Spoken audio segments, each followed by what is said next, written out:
Hello, everybody, and thank you for listening to another episode of the No Fluff MSP Marketing Podcast. Today, I'm super excited. I've got Bobby Lind and Chad Mazak. Is it Mazak? It's Mazak, yes. Mazak. All right, I got it right. Yes. From LimeTree Labs, as well as ZEST MSP, right? ZEST MSP. Yeah, that's right. Cool. Yeah. So yeah, I'm super excited. I did kind of an all call for MSP camp members, like, hey, who wants to be on the podcast? And fortunately, some people wanted to, so that was good. And like everybody that reached out are people I really wanted to talk to. A couple of messages have gone ignored, but I need to get to those people too. But people like Bobby and some of the other ones that have come on, I'm like, heck yeah, like I need to get you on. So super excited about having the conversation today. This is probably going to go in a lot of directions because I think Bobby and Chad have a lot of expertise in a lot of different places. So we're going to kind of just let it flow where it goes. So to start things off, kind of, do you want to give us the backstory of kind of who you are? Tell us a little bit about the MSP, and kind of how you guys are also transforming into this other type of business as well. Yeah. Yeah. Thanks for having us on. Big fans of what you're doing. Use MSP Camp, love it, all that stuff. I just got to say that up front because it's just, I love it, everything about it. And we don't like many things out there. So just absolutely love it and use it. So nice, thanks. Yeah, Chad and I, we've had an interesting journey. So for me, I got an accounting degree, got my MBA. I, was working in different industries and then found my way into the MSP IT service space and worked for a lot of different MSPs. I worked for small ones that were just trying to get to $1 million. I worked for a massive one at one point that was $90 million a year. Wow. It was all around the world. So we've had all these different experiences. Chad will share his in a second here, but we eventually crossed paths, Chad and I, and at one point we decided to start our own MSP, of course. And I guess it starts with a joke of a designer, a tech guru, and business person walk into a bar, right? So we started an MSP called LimeTree Labs, and Andrea was our other partner. So 3 partners with all 3 different skill sets, which I found out much later on and still find out is very rare. And so our design branding side of it and marketing side in some aspects was there. In all aspects was there, but and then Chad and then myself with all these different things. And the one thing though that was interesting is we really didn't have a sales component, which we can talk about during this podcast. But so we started that, got going, and just grew that very successfully, grew it big, great team, that kind of stuff. And then at one point we just could not take a lot of the tools out there in the industry anymore. Just couldn't do it. And so we created our own PSA. One told us we were just absolutely nuts for, you're stupid and crazy. Why would you ever do that? We can talk about that too, why we did it and the purpose of that and all that kind of stuff. And really, I mean, for us, our story is definitely one of beating the odds, of definitely taking risks. I mean, when we started our MSP, we started it with no customers, and we had this little office in this old City Hall building where we're at. Chad and I were back-to-back chairs, so when we slid out from our desk, we had to be careful not to hit each other. And it took us 4 or 5 months to get that first customer. And again, we can talk more about this, but we set some rules in place right from the start. We drew that line in the sand of what we were going to be, how we were going to provide, all that kind of stuff. It paid off tremendously for us. And we still today talk to MSPs all the time that they're not doing that. They're still doing these other things. And, so we'll get into that, but it was not easy, so we've been there. We've been in the foxhole where it was not easy. It was super hard, but sticking to certain principles, business strategy, things like that, pay off big. And so, but Chad, I'll let you give your background. So. Yeah. So, somewhat similar to Bobby's, but really on the technical side, My very first job in tech, I was, level 1 service tech at a really large call center. And, I liked the tech, but that really wasn't for me. But my next job was at an MSP, and it was a fantastic job, a great MSP out of Cincinnati. Learned more in my first month than I learned in 2 years working in corporate IT, right? And really just loved the technology, and for small and medium business, loved figuring out solutions every day.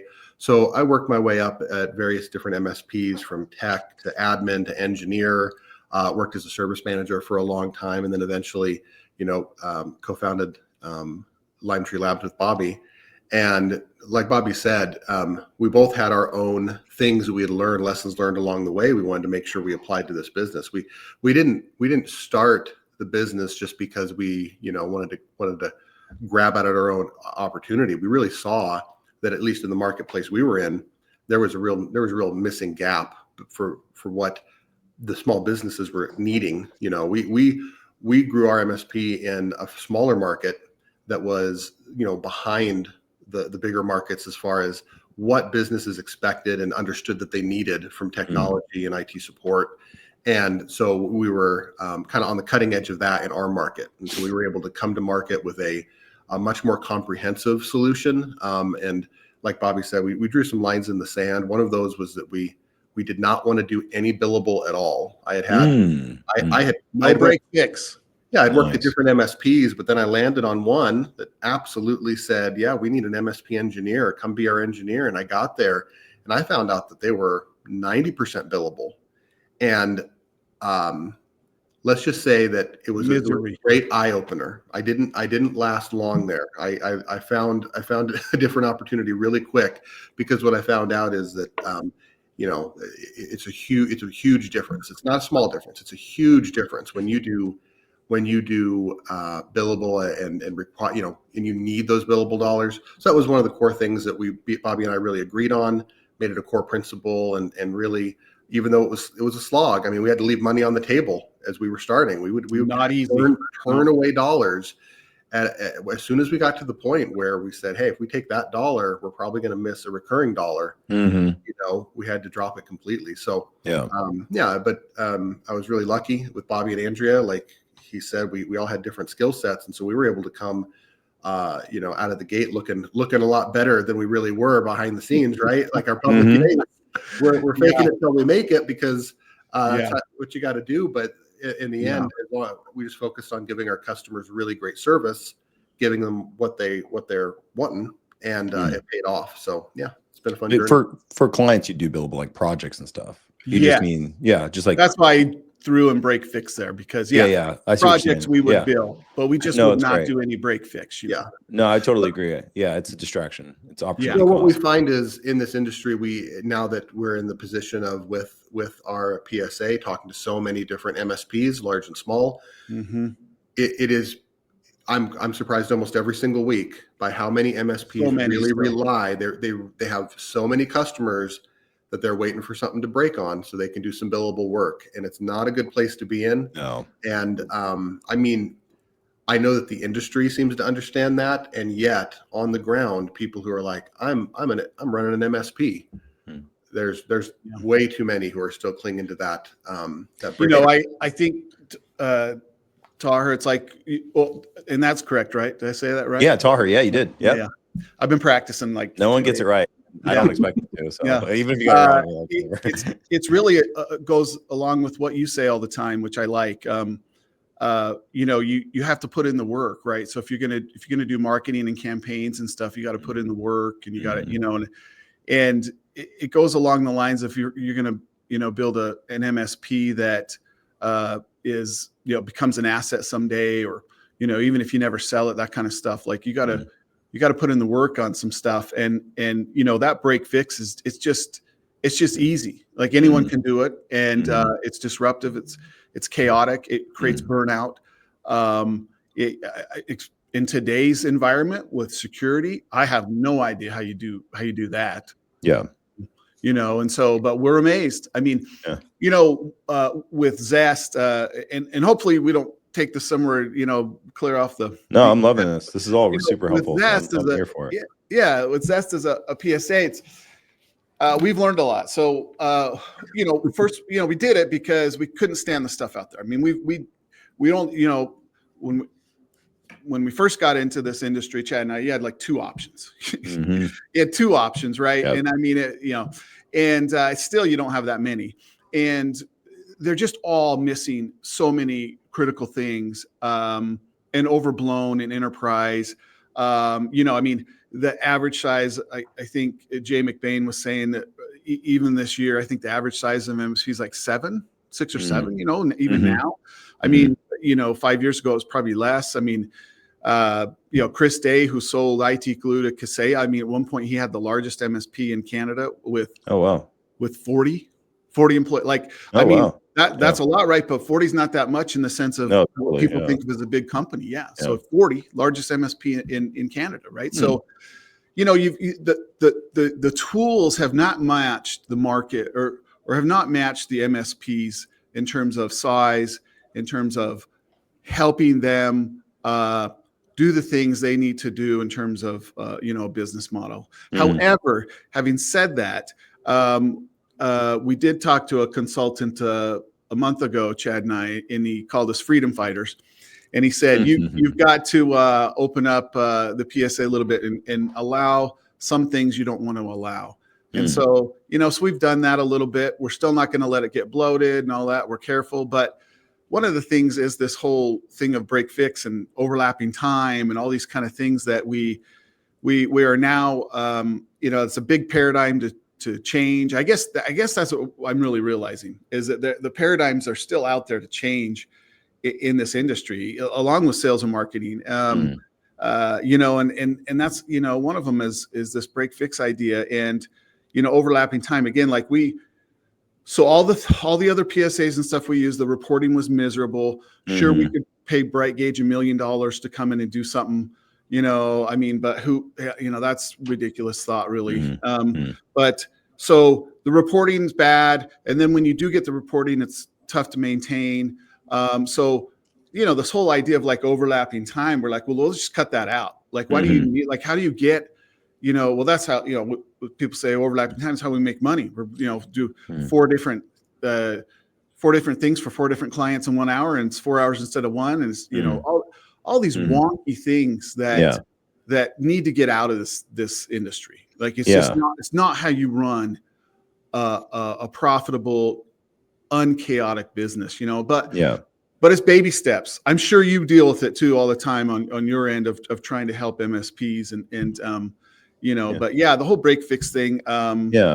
You can't do it. You got, and again, we're not saying it like it's easy. Like, we've been there. Like, we were trying to put food on the table and we had to turn that down. I found that I'm not a natural salesperson at all. In fact, Chad and I are about to go through some sales training starting this week with we're going to go through some sales training this week, just sharpen up our sales, right? With Brian Gillette. So nice. Yeah, I mean, so but how, but our principles helped us. Like, when I met, this is a crazy story, I think, but so I met with this small development company, 3 people, well, actually 2 and a part-time bookkeeper. And this was early on. I mean, how many customers do we have, Chad? Maybe 2? I don't know. 3, right, 2 or 3. Right. I mean, we're eating ramen noodles. And so, and they say to me, hey, yeah, sure, let's go. But, we just per hour, that's it. That's, break fix. And I said, yeah, that's just not what we do, and I talked to him, explained to him. At one point, this long discussion, at one point, like, what would you pay a month? What would you pay? Just, have that security, and $300. Okay, well, let's try it. Let's do it. And last time I checked, they're still a customer of our MSP we built, like that's 8 years later. I don't know what they're paying now, but like, my whole point of that story is, MSPs out there, entrepreneurs, like you have to draw lines in the sand. You have to have principles to stand on. It will get you through, because that's a small thing, right? But then later we're getting customers with hundreds of employees. We're signing we're signing contracts with large companies based on the same principle that we used with that 2-person, 2.5 person, company. Yeah. And, I mean, one of our bigger customers, we went to sign a 3-year contract with them, and they said, can we do a 5? And we're like, sure. Like, so again, my point of saying that is the principles that got us, our growth and all the others, like we used them from the start. So. Yeah, that's great. That's really great. Yeah, when I was about to launch MSP, or when I was thinking about what I wanted to do, I was like, what is the things I like the most about Alltech, and how do I take that with me? And the thing I liked more than anything was MRR. Yeah. It is the 8th wonder of the world. And, at Alltech, I was the same way. Like, I wasn't an owner of the company. I was on the leadership team. But even then, I was like, MRR everything. Like, if they need a switch in place, it's a managed switch. We own it. They don't own it. If the firewall, if switches, anything, access point. Because I was so obsessed with MRR. And by the time I left Alltech, 82% of all their revenue is reoccurring. 82%. And I was like, oh, is that good or bad? And he's like, well, apparently the benchmark's like 65. And I was like, great. He's like, so basically this makes us a more profitable, or more profitable. And when they do, if they ever go to sell, they're going to higher valuation. So I was like, how do I bring that with us? And so today at MSP Camp, 95% of our revenue is reoccurring, because it's like, I want to provide enough value that people are happy to pay. I want to keep adding value, so their membership basically gets cheaper over time. And then, we'll do some projects for clients that are just to keep them happy. It's not a money maker. Sure. Projects are a thing. You got to, you got to do projects. You got to do it. People want to know where they can get a website done. Okay, we'll do your website. You're going to love it. It's going to look great. We're not going to make money on it, but like, you're going to be stickier now, and you're going to get more results for your marketing now. Absolutely. So like, I'm all about doing it. Like right now, like we charge $500 a month for a custom built website that people would normally pay like $10,000 for. And I'm like, whatever, we're just going to do it for you. We're going to update. We're going to link your CRMs. We're going to make any updates, changes you need. That's the other thing that happens in the MSP space, is they build this website and it just stays static forever and never changes. They have the same shit on there from 3 years ago. So true. So one thing I like that you guys did, one, I want to hear a little bit more. I feel like I'm not still totally, I want to hear a little bit more about the entrepreneurial side of moving from LimeTree to ZEST MSP. But one thing I love that you guys do, and I noticed it because I'm a marketing person right away, is like your branding's on point, right? LimeTree Labs, like you look at it and you're like, it feels like refreshing, like fucking day at the beach. And then with ZEST MSP, like the cool knight and the dragon, this very unique hand-drawn thing in the space of most designs are just like CGI and fucking flat and whatever. You guys went, no, we're going to bring it back to the old school. We're going to bring it back to our target market, who grew up with comic books and grew up with cards. And like, we're going to connect immediately with that audience. And I think with branding, you guys are doing great. And I see it consistent with any time I see ZEST MSP. Your branding is consistent. I'm sure a lot of that's Andrea potentially. It is. Absolutely. It's so important to have a creative that's in-house. Otherwise, like if you just have an agency and you're like, this is what we want to do, the agency's like, here's another like thing that we came up with in 10 minutes because we're busy as hell. Whereas Andrea got to sit on it and think about it and think about the target market and make something beautiful and something that will connect with the human you're going after. So let's back up a little bit. And I want to hear both y'all's perspective on this. One, when did you launch the MSP? How long did it take you to get to a size where you're making money and you're like, holy shit, this was a great idea, and comfortable enough to start a new thing? And why did you start the new thing? And when was that? So give me the timeline. Love it. And a kind of concise, like the meatiest parts of it. Absolutely. Yeah. And I'll get started, Chad. You can jump in or just, when I'm done. But so 2017, we started the MSP. Okay. Yeah. And that first year was, I would say, the roughest year, but we were just kind of plodding along. We were doing different things. I remember, it took us like 4 months to get our first customer. And then after we had the first customer, we got a couple more. But then I'm like, I think it was summertime, Chad. And I'm like, oh man, I got to go grab an accounting job for a couple months. I did that. Like we were doing all kinds of things, we were doing all kinds of stuff. And so, but that first year we were just plugging along, but we were very intentional with again, the branding and marketing and the service delivery. And so, in fact, and we can talk more about this, Todd, but we got very sucked into the service delivery, very heavy, which was a good thing. But now the last year or two, and I would say probably the last year, we've had to come back to sales and marketing more. Like, hey, that's a leg. Those are two legs of the stool that we need to get back to more. And really, as Andrea really went more towards working on ZEST, that was kind of missing, but there's a reason why we did this heavy service delivery, and we'll talk about that. But so we the first year was kind of rough. I think we did 91,000. I think that first year, two families, right? And so, but after that, then we started picking up steam, and we got to $1 million by 2018 by the end. Oh, great! Yeah. Wow, awesome. Year one, we ended, I think, with 3 customers and a fourth in the hopper. And I think year 2, I think we were 11 or 12. Yeah, great. But one thing, just to touch on what you mentioned earlier, one amazing thing that we had is Andrea had our entire from day before we even had customer one. We had the style guide, and I had the fonts, and I had the color scheme. We had we were able to present such a professional face to these businesses who we had not yet really, we didn't have a reputation yet. I mean, I remember our very first customer literally sitting down.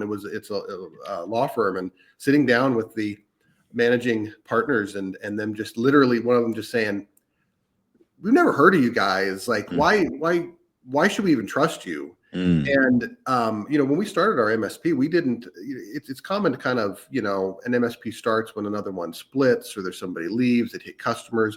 We really didn't do that. We had some relationships that we were able to tap, with people we knew, but we didn't leave with a book of business. We had to go out there and earn it. Now I remember that was the hardest part, year one, getting out there and having very legitimate marketing. Andrea did our initial website, fantastic. And that absolutely helped. It helped to have that credibility when these businesses are looking and saying, well, hey, at least they look really professional, right? Meanwhile, Bobby and I we're in this tiny little office, share this startup incubator space that on 30-year-old furniture. But for our customers, like Bobby said, then we just focused on the service delivery, and that's what springboarded us. That's why we were able to go from 0 to $1 million in kind of like, whoa, what happened? Yeah, really. And we were very anti the industry. We were very much out to kill our competitors and how they were doing things. Now that we're more on the vendor side, we are loving MSPs again. But for a while there, we wanted to kill them all, right? Like, kill them all. And like my old Metallica days, posers must die, right? So we'd worked in really not very. We had a couple good MSPs we worked for, but for the most part, bad. And what does that mean? Well, it wasn't about relationships. It was about the technology. Well, that's not this industry, and it wasn't about the service delivery. For some, it was just about the sales and marketing, and I would say sales. So we had all these bad tastes that we had, and that's why we went so hard on the service delivery of delivering on that, and that springboarded us. I mean, we've averaged at least a new customer per month the whole time. I mean, I think the last year it was like 15 or 16, and I don't remember exactly, but we're constantly adding, and it comes from this service delivery. It is very intentional.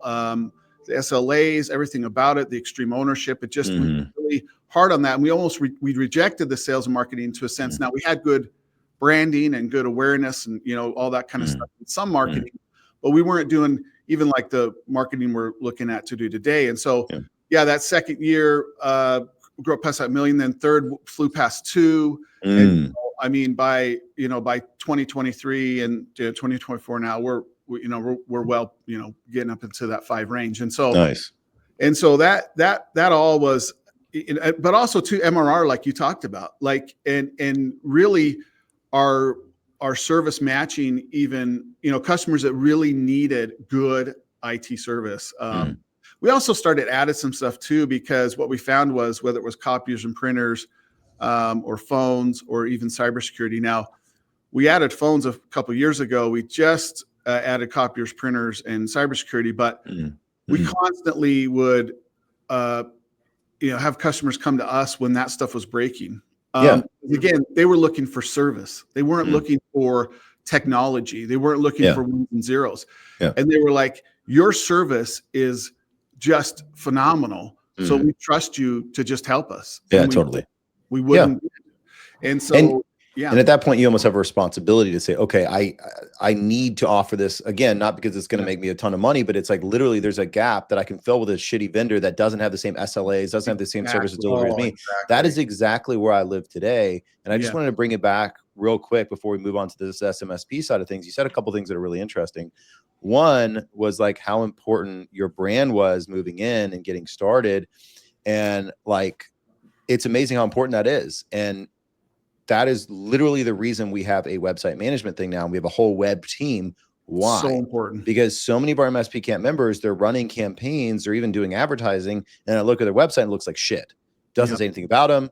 It looks stock. It looks like something that is horrible. And I'm like, dude, your website, your brand, who you are is one of the most important things. And if you're running campaigns and they're going to a piece of shit, like, you need to make a change. You're like, well, how do I do it? And I'd say, go to this company, go to this company. And they get a quote for $10,000 for a site that is not exciting. And so it literally, exactly like you're saying, it made me realize I have to develop this as a responsibility to my members, not because I'm trying to make more money. And I think when you have that perspective and those principles going into new service delivery, it's going to work out. It's not a cash grab.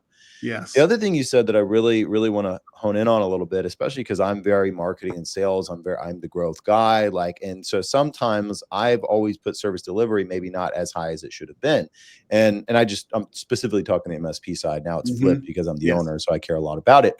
But we always said we're a marketing and sales company that happens to do technology. And we really, really, really focus on that to the point where sometimes service delivery, like, we would be a $1 million company with the growth of a $5 million company, right? Like, there was this mismatch, and we had to stop growing multiple times over this last, like, if we didn't have to stop growing, we'd probably be a $10 million company. But because we didn't focus enough on that service delivery, and we were just like, grow, now we had some churn, and we had some, stuff we probably should have baked in. And referrals dried up when we got past 2.5 million. Because it's like, whenever we got past 2.5 million, like, one, our clients felt less connected, and our service delivery dropped a little bit. Yes. Our revenue was amazing. Our revenue growth is amazing. We're making more money than ever, but our clients were kind of like, they were kind of like where they were at, or a little lower than when we were a smaller company. Now, I just say that for those listeners to really listen to what Bobby and Chad are saying, in that, service delivery not only is going to be great to keep your clients happy, it spurs additional growth. It really does. It does. So I say it, Bobby, or which one of us is going to say it? What's that? We had a motto. Yeah. And our motto was growth through service delivery. Oh, cool. Yeah. And I remember when we solidified around that, when we got a new customer, and it was a law firm that had asked on a website, like, I forget what it was. It was some like legal administrator's site. And they said, hey, a small law firm, hey, we're looking for IT support.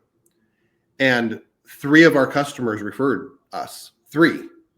Nice. Like one after another. And they called us up and said, hey, come do my IT. Like, there was no question. Yes. Right? They just said, geez. Right.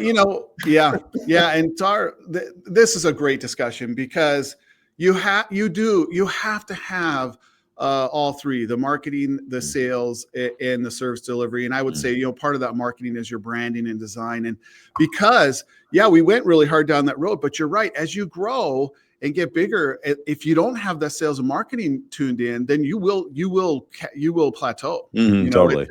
But that service delivery, in fact, I think this is I think this is a great story. So, we sit down, Chad and I and Andrea, and we're like, okay, we're going to do this. And we talk about our competitors in the area, right? Again, now we were very crass about it, right? Very, you know, and, and what, you know, I won't say real names, but, you know, Bob's Technology, Zippy Servers, you know, Cool Technology, like all these kinds of, we're like, tech IT, tech IT. yeah. So we're like, you know, this is crazy. We want to choose a name.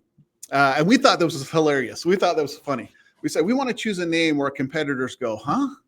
Yeah. What? Like, what? That's a stupid name. What? Like, that has nothing to do with it, you know? And so, you know, my last name, Lind, where I come from, Norwegian. So in Norway, the name Lind means a family that lives under a lime tree. So we're like, lime tree. And we're like, hey, we can market the shit out of that, right? Like, okay. And then labs, because we're always going to be in there working, trying to be excellent. And then Andrea took off with that, whatever, and she's working it. And sure enough, people, you know, competitors were very confused and this and that, but very marketable.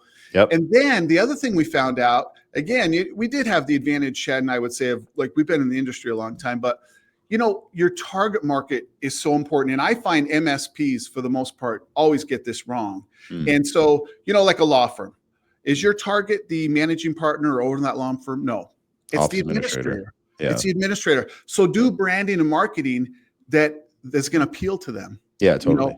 And so we were doing that with all the different industries, what would appeal to them. And and Andrea, and it was just hitting, you know, and you know, that's really what you have to think of. I even called somebody I very much respect, you know, person that had exited a couple companies, you know, and I'm showing him our website and different things. And he's like, yeah, he's like, I'd put some servers on there though, and this and that, you know, and I, you know, and I listened and we didn't do it, you know. So I thought, well, he, you know, I tried to get his advice, but you know, so you don't always take that advice. You got to go with what you think. And it worked out for us to do that. And so sometimes you got to be a little different, you know, and you got to have that thing. And so now it resonates. It resonates with people in our 100%, you know, in our market. Yeah. Yep.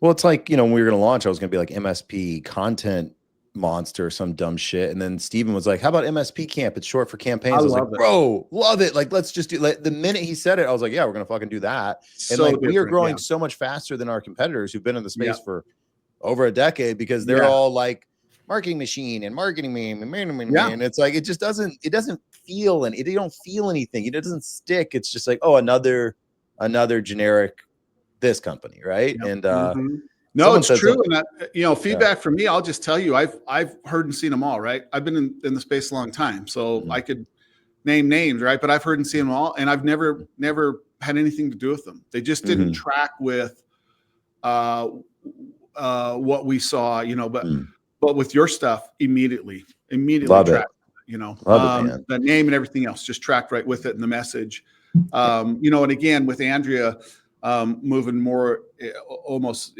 all into ZEST, you know, with the MSP side now, we have a different person there who's doing marketing and some branding stuff, but no, doesn't have the chops. I mean, honestly, Andrea is very talented. So, you know, but now he's using, you know, MSP Camp to do all these campaigns and stuff, right? He can use it. Love it. But what's great is we can put in our branding, our style, all that kind of stuff, put into it. It works really well. I'm not saying this to butter your biscuit. It's just reality of what we're talking about, is that, you know, standing out, being different with a principle, with a real why behind why you're doing it and stuff. Man, it matters. It really propels. Totally. And I think, you know, obviously, you know, kind of moving into the next section, it kind of makes sense that you guys were so obsessed with service delivery, and it was part of literally your motto. And it's funny because our vision, our mission is grow by growth. So it's kind of close to y'all. It's like, we only want to grow we only want to grow out of our members' growth. So if our members are growing, they're going to be so happy to pay us additional money. So that's our mission. It's like, we are only going to grow by the growth of our people. And that's kind of like, it's funny how much our mottos and kind of mission line up. But because you have this mission, you say, okay, we're highly focused on service delivery. We're going to do the best we can, and we're going to grow out of that. you started to realize that there's kinks probably in the current software out there. And you're like, wait, the way we do service delivery, if we want to do it the way we want to do it, there's just not an option. Yes. I'm assuming that's where you found yourselves. And how long ago was that? And how did that kind of propel you into your ZEST MSP? Yeah, you hit the nail right on the head. So that's exactly what happened. And we had tried everything out there. We really had. You know, we've already used a bunch of stuff through our careers. Yeah, but then we tried. But yeah, we got to that point where it's like, none of this is working for us. And the main reason was this. As an MSP, you know, you are a service delivery company. So your service delivery has to be great. And then you need your sales and marketing to grow and all that. But you're a service delivery company. You are not a technology company.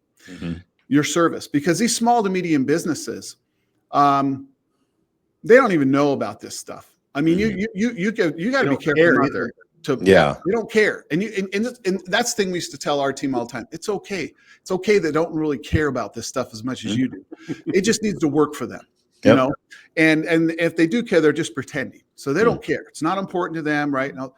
And so just get over that, you know. But so you know. How do you focus on that? That's what you need to focus on. You need to focus and the stuff we're talking about. If you're an MSP, if you're starting out, or even if, you know, you got to focus on your branding, your marketing, your sales, your service delivery, your strategy, your customers or clients, your employees, learning new tech, and time with your customers. They got to know you. There has to be a relationship there. So what we found, what Chad and I found, and all the metrics and Reddit and everything else, it will verify this 100%. The tools we were using was killing us for that, because I needed to hire a full-time person just to run the stupid PSA. Yeah. Kidding me? I got to hire a full-time person to run my PSA.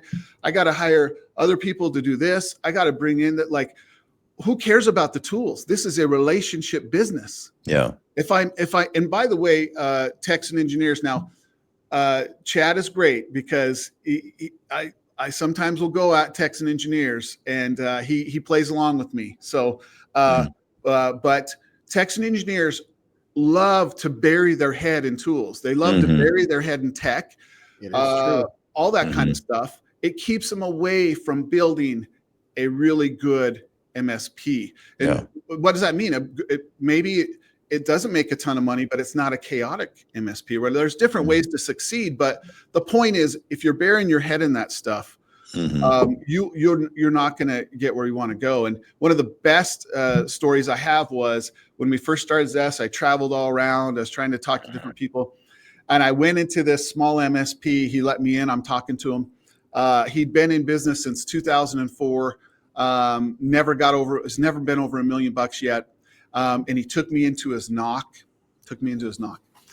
8 different screens on the wall, big, you know, he had every different gauge you could think of and metric, 80 reports. His business card should have said he's a professional PSAer, not an MSP. Like, I mean, I couldn't believe it. I'm like, wow. Now he was using, you know, a PSA that nobody, it's impossible unless you're some, you know, $50+ million MSP. It's impossible to use it all. You can only use about 20 or 30% of the tool. I say that all the time. Yep. Yeah. But he's using it all, right? Yeah. But that's all he was doing. He's paying for it. He's going to figure out how to use it all. Yeah. You know, and we found that with all of it. And so, and then things were missing. Like we sat down, Chad and I were like, you know, what does MSPs do? Well, is it all tickets? No, there's tasks. You got to have tasks. You have to have time to task. You have to have, so, you know, some didn't have tasks. You couldn't put time to tasks. I mean, a tool that has a task in its name, you couldn't put time to a task. Ridiculous. I mean, you know, timesheets were crazy. It was hard to get, you know, Chad and I struggled with getting, you know, 80, 90, 100% of our time, you know, documented. We'd always get about 40 or 50, and the techs and engineers would revolt, you know, so that, yes, we had that, you know, entrepreneurial, you know, thing where it's like, we just can't take it. So, you know, it's not been an easy journey or product to build. but we're happy because it's simple, it's sleek. It's, you know, it should drive, and it does. The MSPs using it, it drives them to the principles and things they should be doing. You know, even, you know, take, you know, having time for sales and marketing and stuff instead of, again, burying all your head in these tools. I mean, we've talked to MSPs. We talked to one that was just one person. He had 27 integrations, tools like you couldn't believe. You know, I mean, that's been the hardest thing so far is Chad and I, the way we built things. You know, I don't know, we had like 3 or 4 integrations. We were not tool and solution heavy at all. Yeah. And you don't need to be. And you know, now, you know, one side we were trying to, you know, kill MSPs. Now we're trying to kill vendors, right? So now we're trying to kill vendors. And I'm amazed at the things we hear and see, and even the conferences. You know, we for a year and a half there went to a lot of different conferences, and it's again one reason why when I went to ScaleCon I loved it, because nothing out there is like ScaleCon. All the rest of them are totally the same. You pay to play for awards as a vendor. It's just terrible. I think that, you know, other than PAX 8 Beyond, I mean, I've heard good things about that one. one. Pretty good. The rest of them, honestly, they're just garbage. And you know, but ScaleCon was great because there was like people were learning. It was good content. Like the vendor, it was that whole vendor hall was very easy to talk to. It wasn't like, you know, anyways. I really enjoyed that. So nice. I'm saying all this not for all of ours, you know, ego and stuff like that. I'm saying because for me, I see that's where this industry is going. It's going away from the old guard and the old models. And people authentic, people should get authentic, simpler growth, money. Like we've complicated ourselves into stressing our life out. Like I see MSPs so stressed out about their tool stack and like micromanaging employees to each minute and spending more time on timesheets than just making sure we're getting the things done. Like absolutely. I really like y'all's motto. I have the same way at MSP camp. Like we are so focused on like the service side of things where it's like our tool, 80% of our expenses every month are people. They're people. Love it. And then we use Monday.com. We only use about 20% of it, but that's all we need because it's amazing. And it just like literally most of it's task lists. It's like, that's what I need. Like, do I see the design? Do I like the design? Change the design? Like it's all there. So it's like, we've simplified things so much, and we're a tiny company. Like we're going to break 1 million this year, and the next year I'm hoping we'll get to 2, but like small. And all my accounting is done by an accountant. All of my bookkeeping is done by a bookkeeper. All of like anything that falls, like my health insurance, my IRA, all of that stuff, I don't have anything to do with it except every year I meet with them, or in every month I get reports from them. Because that saves me. I spend an hour a month on all that shit. But I see so many people that like, I want to know where all my, like they just, it's like, no, are you negative? Are you positive? And like, why? Cool. And, I love that. And it's like complicating yourself into unproductivity. And you guys have really tried to simplify that in your MSP, and you're like, hey, let's take that same type of mindset and just put it in a product that other MSPs can use. And it really does come down to that. I mean, listen, you know, that's what you don't want to spend time on, right? So for instance, when it comes to like marketing tools and coach, all that kind of stuff, like, you know, why would I live in the dark age where I have to talk to a salesperson to get a quote, to get a long contract, to get all this stuff. And then it's, you know, I'm not even spending time working in the system, right? It's all these other stuff. And then I have to go to some, you know, show about it and get, you know, indoctrinated about, you know, all kind of stuff. Where versus like you just sign up on the site, you got the fee you're paying every month, you got content, you're rolling, you're working, there's help there, there's support. There's now, and here's the thing with also too, I think MSPs, they try to get everything out of maybe one tool or one thing. And that's just not reality. I mean, not that you want to use a lot, but the MSP should, like you just said, it's perfect. Don't complicate things. Don't complicate your life. Use tools that are fast and fleet in terms of how you use them and how they roll it, because you should be spending time on your business, with your customers, with your strategy, all that kind of stuff. Really try to stay out of the tools, definitely. Yeah, I love it. Yeah. Chad, anything on that journey? Your role in that journey, and how long ago was that, by the way? When ZEST MSP became a thing? Oh yeah, 2 years ago we started it. Cool. 2 years. We were using it internally, kind of building it internally before that. But yeah, 2 years ago when we kind of released it to the world. A big thing, just to touch on the question about what did we do differently with ZEST with a focus on service delivery. The first thing is we got some things right, some things wrong. We were learning along the way, but one thing we definitely got right, one thing that has been proven out as we've learned more about, it's been such a great thing to learn more about MSPs of every size, because we talk with them about their needs and their struggles. And what we found is there's one really core principle. It's almost impossible to fail as an MSP if you have great service delivery. Because you can raise your price tomorrow if you need to. If your customers have great service delivery. In fact, we know that. We lived that. Well, we just never lost customers. We had, in our first 5 years, our customer attrition was 0.6%. 0.6%. So virtually nil, right? Yeah. I mean, we had one customer who dissolved. They stopped being a company. Yeah. And we had a tiny customer that was super price sensitive, and they just didn't want as much IT as we gave. That was it. Like in 5 years. Yeah, that's wild. And we didn't have contracts either. So what I mean by that is,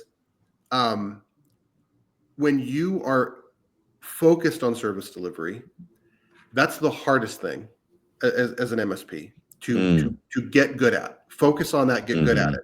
The other things you can turn around and get great services like, for your marketing, right? You're gonna look to experts. You're gonna get new tools. You're gonna get new services. You're gonna outsource your accounting. I mean, that was something that was hard for Bobby. I remember that. Yeah, right? I could see that. you like to own it, control it, but you can do those things. But what you can't do is you can't ever have somebody else show up on your behalf for the customer and then get the benefit of the relationship. So we focused on that.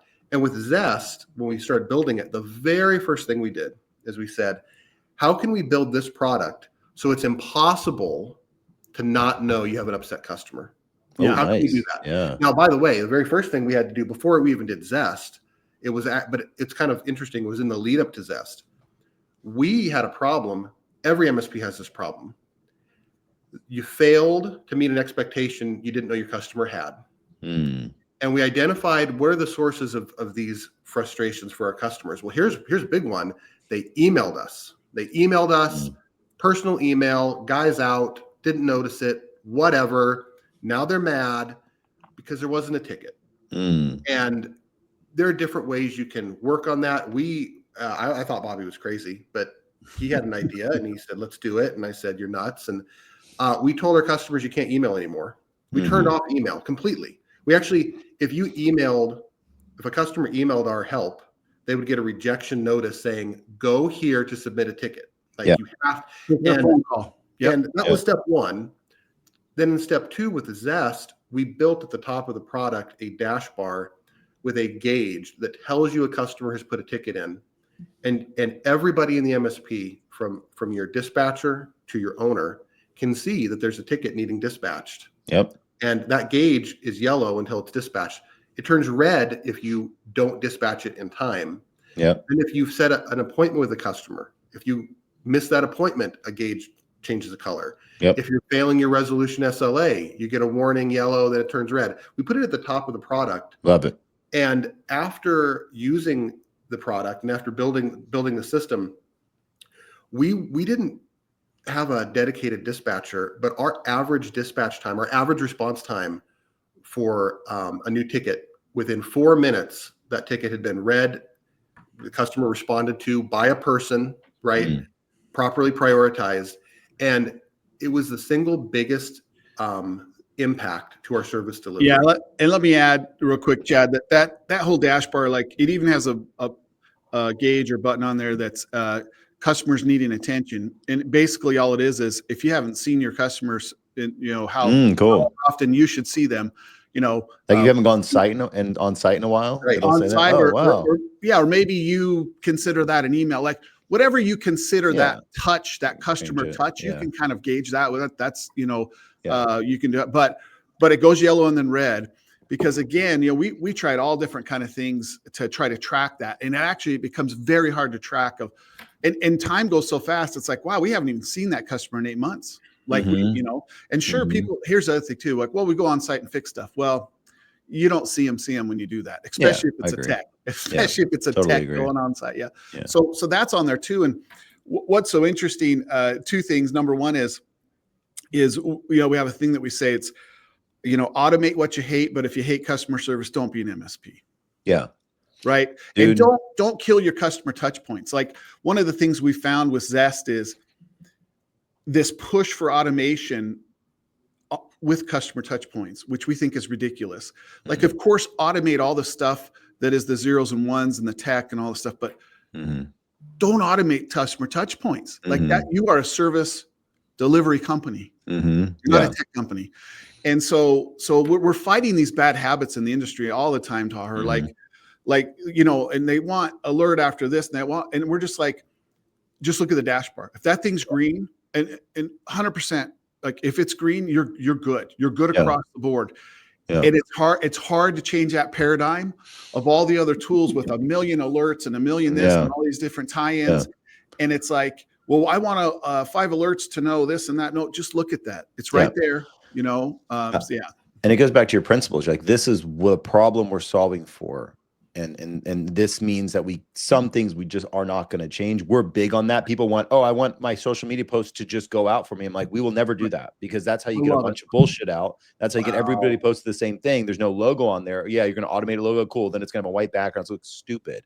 So there's certain principles that we have to abide by. It's like, I get it. You would have stayed a client if you wanted this automatic thing. We're not the automatic publishing company. Sorry. Right. We're you got to do a little more work, but you're going to get more results. Right. Yeah. And you guys have that same mentality, and I love that. And I just want to kind of backtrack. When I was at Alltech, we used 2 of the big ones. I won't use the names, but it was ConnectWise and then it was Autotask. Yeah. And and I'm not there anymore. Fuck it. It was, you're right.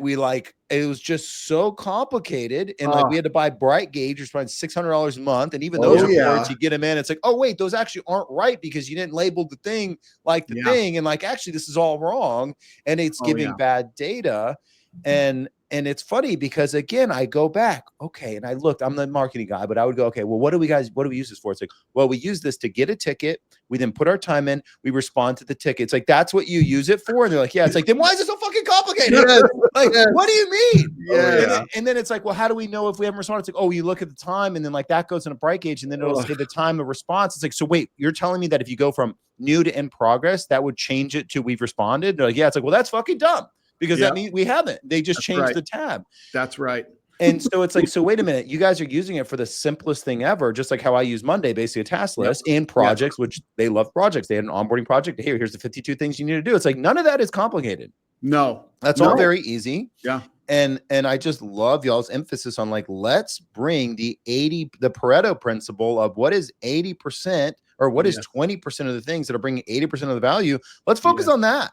Yes, totally. Even like a project. And, unless somebody's a super MSP, you don't need anything more than what we have in ZEST, really.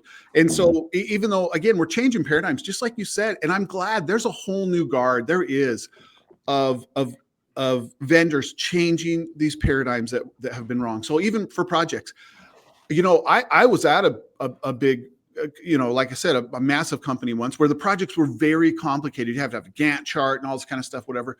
Get out of here. MSPs, we have the simplest projects, maybe not the tech behind it, but hey, you need a new server. Okay, here's the price. Here's how much the labor is. Okay, sign it. Okay, now we got to order the server, get it. All right. to do projects and everything we tried was a nightmare and a joke, right? So it's just very easy. There's a project module, you put it in, you just phase and task done. It's Here's the different phases and the checks. Here you go. Yes, and you can create a project within like 30 seconds. We've stopwatched it, like all that stuff. But we are fighting paradigms flat out. But we're gonna hold fast. We're not changing, just like you said, because it's gonna catch up. But yeah, there's all this over complication of it. In even like you said on putting a ticket in and all this kind of stuff. It just doesn't even it never made sense to us. It never made sense to us. And we were always bad, like reporting. So we were told we're crazy all the time. You're nuts. So we said, you're not going to be able to do much customization in Zest, right? Very little. The stuff that matters, you're going to be able, SLAs, everyone has different SLAs. The stuff that matters, you can customize. The other stuff you can't. Well, why is that? Well, because we want our reporting to come out of the box. Yeah. So the reporting, if you don't customize, what we found out is out of the box, you have awesome, amazing reports. Yeah. If you just use the tool, you don't have to do anything else. You have these amazing reports that tell you exactly how you're doing. And it's funny, the MSPs that fight that, because here's the thing, MSP, don't customize something like that. Spend time customizing a text, like a technology aspect, you have a bunch of stuff to customize. Yeah. You don't want to customize tools. You want to just have them work, right? Yeah. And so we're finding that they don't want to customize, but that's first thing said. It was said by non-MSP people of like, well, they want to, text and engineers want to customize everything. And it's like, well, I have Chad. And if you open up a dictionary to the super tech geek of the world, it's Chad. Chad does not want to. Do you want to customize your PSA, Chad? No, I just want to know what I need to do and just do it. And I'm the guy. I used ConnectWise. I had, I had the wall of 50 tickets. I had 30 tabs in every ticket, and you gotta. Oh, what a nightmare! I'm just trying to help somebody log into their computer and track the 3 minutes I helped. It should. We built Zest, so the things you do every day in a ticket, you click a button, it prompts you to do what you need to do. You click another button, and now you're done. You're done with it, and just move on. The other thing we did is we built the whole thing. So it's built with a purpose. Everybody, whether you're a tech, whether you're sales, marketing, owner, whatever's on your list to do, the main page of Zest is just a work feed, and it just tells you what you should do. If you're scheduled to do something, it's at the top of your list. That is automated. It is automated. Yeah. It's because it's intrinsic. What should I do next? Well, whatever is your oldest ticket that you don't have a plan for, it's at the top of your list, and just do it, because that customer has the least patience. Just take care of them, or at least try to take care of them.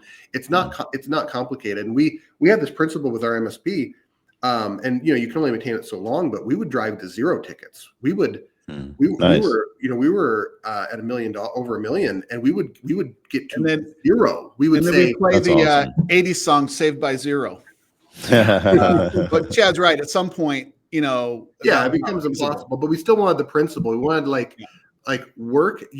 Here's a crazy concept, and I think that for tech people working at an MSP, can feel, most MSPs, very chaotic, never ending. It can be kind of stressful. People call you all day with their problems. It's hard to make, keep a stiff upper lip and stay positive. But when you're running your MSP with a focus on service delivery, you should run out of work. You should run out. You really should. If you never ever run out of work to do for your customers, then you're always going to have this level of chaos, and you're always going to be leaving somebody unhappy. Now, you can't do that every day. It's right. That's not a good balance for you, but you should occasionally go, man. And we live it. We eat our own dog nothing food. to do. So when we were small, even the MSP today, there's cornhole tournaments. There's Madden tournaments. There is downtime during business hours where games are played and fun is had.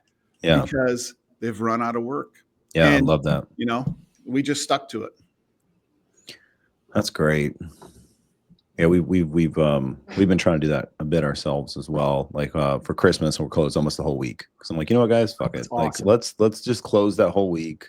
The next week's gonna be super short because New Year's. I'm like, let's just come back 2025 super, because what the team's done this year with ScaleCon and how much we've grown and how much content we've added, how much we've changed on the site. I'm like, you know what, guys, you guys are awesome. I was like, I know I get kind of frustrated at times about this and that. And I want things blah, blah, blah. But I'm like, I look back on what we've done in 12 months. I'm like, good shit, y'all. Like, and most of my teams, like Genesis 22, Maddie's 23, Steven's 24. Anytime I hear people yapping about the next generation, this, and that, I'm like, y'all must just have bad people, or you don't know how to inspire them. Because like, I agree. I've only got the next generation and they are fucking killing it. Like, I'm so impressed. I'm like, man, when I was 23, that was not. You know, I was a bartender. So I love that. I love that concept too, because again, you know, when your people are happy and they can give better service, you know, and customers, they understand, they're good with it. Customers understand that you're creating a great environment for employees. They understand it. They're good when you know, have those off times, and because we've shut offices down before and did a voicemail and told them what we were doing and said, hey, you know, that kind of thing. But I mean, that in building that trust, again, like Chad said about service delivery, that trust, you know, later we went into contracts, raised prices, didn't have a blip, you know, that kind of thing. No blip. And, you know, we're hoping to do that on the vendor side too. And it's tough though. I tell you, the vendor side for me is a lot tougher than the MSP side. Yeah, churn rate. I'm used to MSP client churn rate, which is 0, and like, you know, on the vendor side, churn rate's very high. You know, there's months where we lose 10% of. I mean, it hasn't happened in a while because we're adding more stuff to it, but you know, there was a time early this year where we lose 10% a month of our clients. I'm like, man, if that happened on the MSP side, I'd be panicking. Right. So, it is definitely a different ball game for sure, which is why we constantly have to be updating new things. We constantly have to be marketing to our existing clients, you know. You know, I'm really glad today was so involved around service delivery. I think that's a piece of growth that oftentimes is not discussed on this podcast, and it's really not discussed enough. I think, like, why do so many shows talk tools over service delivery? It's because someone wants to sell the fucking tool.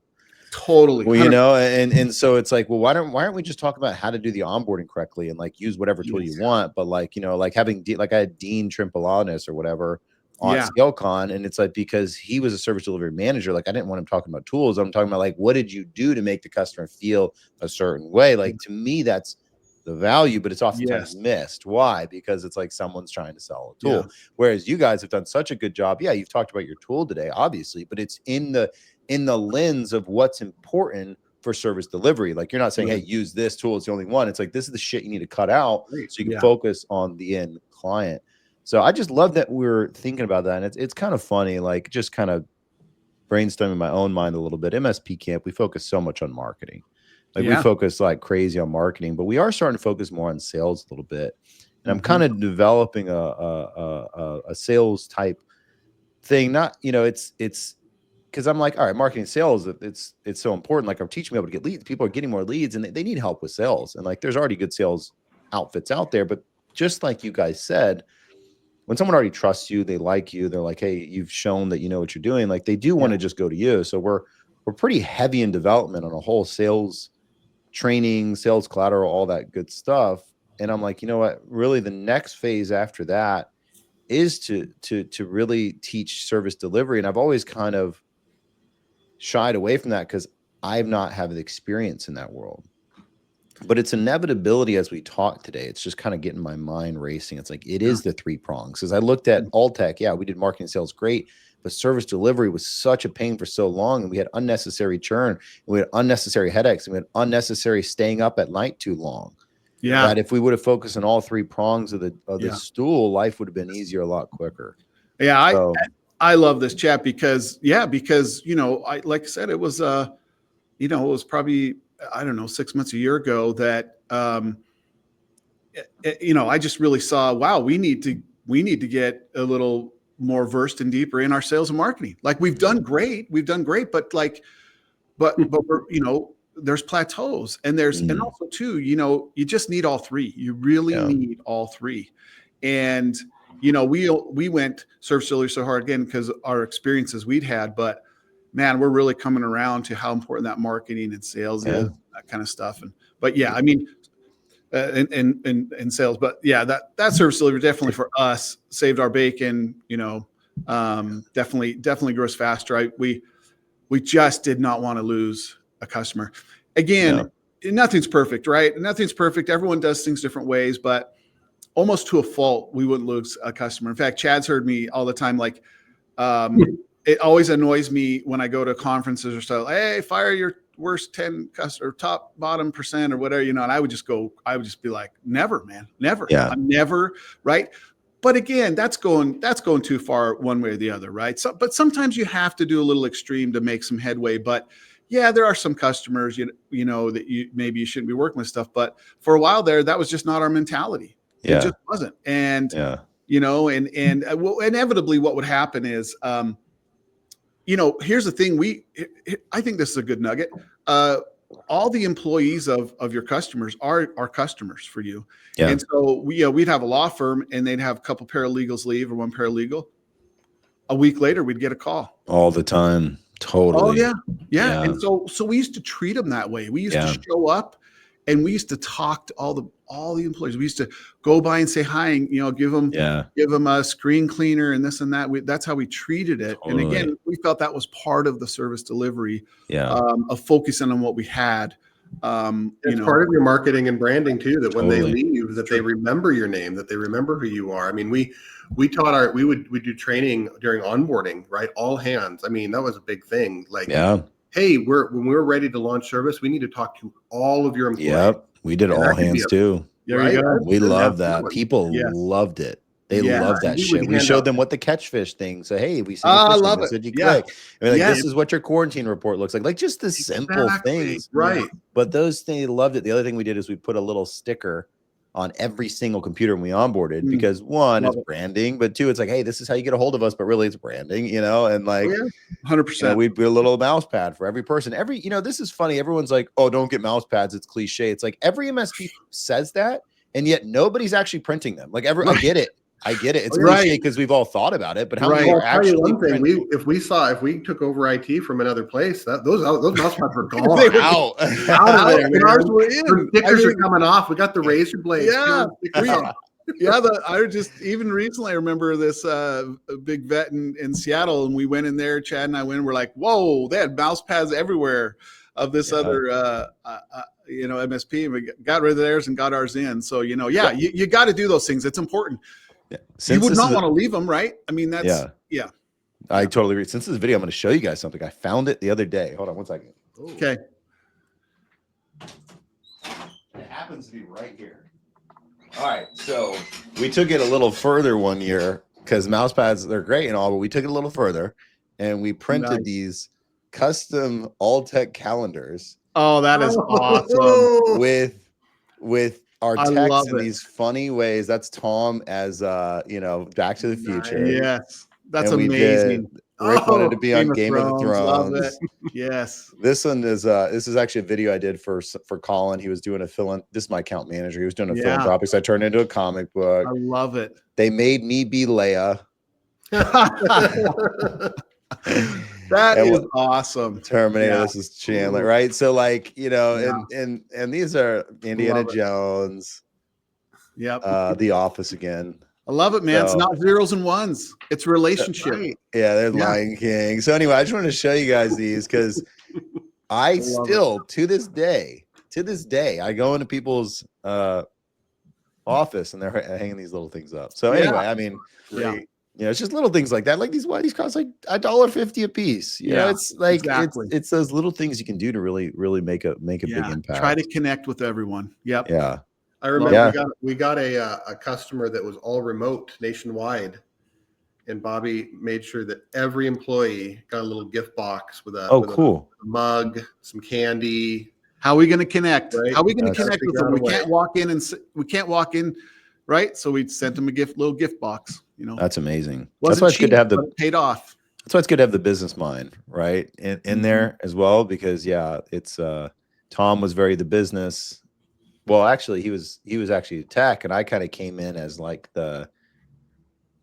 we got to care more about I was like, we got to do these things, we got to host the parties, we got to do these things, and like all of a sudden, all tech just transformed more into like an experience versus like. Oh, I love it. Nice. So, man, that's great, guys. I love this. This has been such a great conversation. Is there any other anything else, any other tips or anything for those MSP owners, marketers, salespeople that might be listening? Any advice you might have from you guys have obviously grown a really successful MSP and now have a new thing, and any last minute thoughts or tips? The only thing I'd say is, write your own story. You know how to do it. Take some advice from some professionals and vendors and stuff, take that all in, but then write your own story, and templates and all that stuff's great and it helps you. But you got to work it. You got to do it. You got to come up with your business strategy and all that kind of stuff and branding. You got to get help, but you can do it, Yeah. I would say the one thing that, important message I think it needs to be said right now is don't be afraid to say yes to your customers. Don't be afraid to figure out how to meet their needs. Yeah. An MSP, you're not just the people who fix the computer. You're actually, what you turn into is you are the technical leader for all of your customers, right? Yes. You're a technical leader. And so make sure that you're able to help them with everything. Phones. Yes. Printers. Yeah, you'll figure it out. Like just broaden your horizons. Don't be too narrow, and make sure you get paid for it, because your customers absolutely, they will pay you for it. They're happy to pay. When you give me more solutions, we had customers that would triple their spend with us over the course of 1 or 2 years. Yep. And they saw that we could do more and more and more for them. Yep. So don't be afraid to say yes. Yep. Sorry, one last thing is, and that didn't come from a place, for Chad and I, didn't come from a place of more money per seat or more money. It didn't. It came from a place of how are we serving them? What's the service? Because we worked for a place that would go to a conference and come back and say, we got to double our all seat price. And I'd like, oh, are we doing more? Are we? Nope. You got to double it. Yeah. It's like, and that place never got there. Yeah. I love that. It's because of y'all's principles, the principles you started, and it led you to adding services in the right way. That was part of my presentation for ScaleCon, cross-selling to current clients. It's like, well, why are you developing a service? Is because you bought a tool and you want to mark it up and sell it? Because if that's the case, that's wrong. Like, you have to identify a gap, right? Like MSP can't, like, now, because I mentioned, like, I wasn't the owner back then, right? I was on a leadership team. Yeah. But now I'm the owner of MSP Camp, and it's like, when I'm developing a service, I'm like, is there a gap? And then clients shout at me what the gaps are. It's like, okay, cool. Can't fill all these gaps at once. I have to focus on one. I have to identify, how am I going to fill this gap? I have to train people. Sometimes I have to hire multiple people, and then we can start filling the gap kind of with a pilot, right? And then it's like, okay, service and processes are down on that. We can officially roll this out to the market, and then move to the next one. So my example is like, we've only been in business really for 1 year, and we only have 3 services we currently offer, right? Because of that iteration process, where I think a lot of MSPs, and I saw this all the time, they just get the new dark web tool and they're like, we're going to charge $100 a seat for this stupid fucking thing. And you're like, why? Are we, like, and you lose trust. We even went backwards. I mean, we even had a service that we were doing for customers, and something changed. We could no longer do that service really well, and we stopped selling it immediately. We're not doing any more of this unless we can do it really confidently. We're not going to, like you said, just sling crap because you have it, sling some tool, like be valuable. And we would drop tools every couple of years. Our tech stack, what was included, would add things and drop things, and for the benefit of the customer. Value. Yeah, we did the same thing. We had a LinkedIn lead generation service. People were happy to pay for it, but I'm realizing, like, this is a lot of work. It's not getting the results I want. So instead of just continue taking people money, we just dissolved it. I was like, hey, I'll try again next year in a different fashion. It's just not, it's not what I want it to be. I got to put this in there too. I'm excited for 25, ScaleCon 25. Yeah. I'm pumped. Like, Chad knows. I mean, how often do I complain about conferences, Chad? I mean, he hears, but I'm excited. Nice. Andrea's excited. Man, we're going to be there. Hopefully. It was nice meeting y'all at this one. That was cool. I'm so glad y'all were there. Nice to meet you. Yeah. That was so much fun. Yeah, like, it was great. It was just great time. It was fun. dude, Yeah. so much fun meeting so many people in person. And then it's funny, I'd be talking to members that I love and know so well. And we were talking for a while, and I was like, wait a minute. I was like, you two don't know each other. Like, this is so weird. I talk to you all the time. I talk to you. I just assume we all know each other. You two have never even talked. And so like connections for the first time is huge. And so, yeah, we're doing New Orleans. It was going to be Dallas. We pivoted. Yeah, it's gonna be New Orleans, late September. There, so yeah, we're gonna be rolling out. I'm super excited. Super glad you were there. Really glad you guys jumped on this conversation. This was a lot of fun. Yeah, learned a lot myself. You know. Well, guys, if there's nothing else, we'll go ahead and wrap up. To listeners, I hope you got some value out of this. I hope you enjoyed the conversation, and we will see you on the next one. See you later.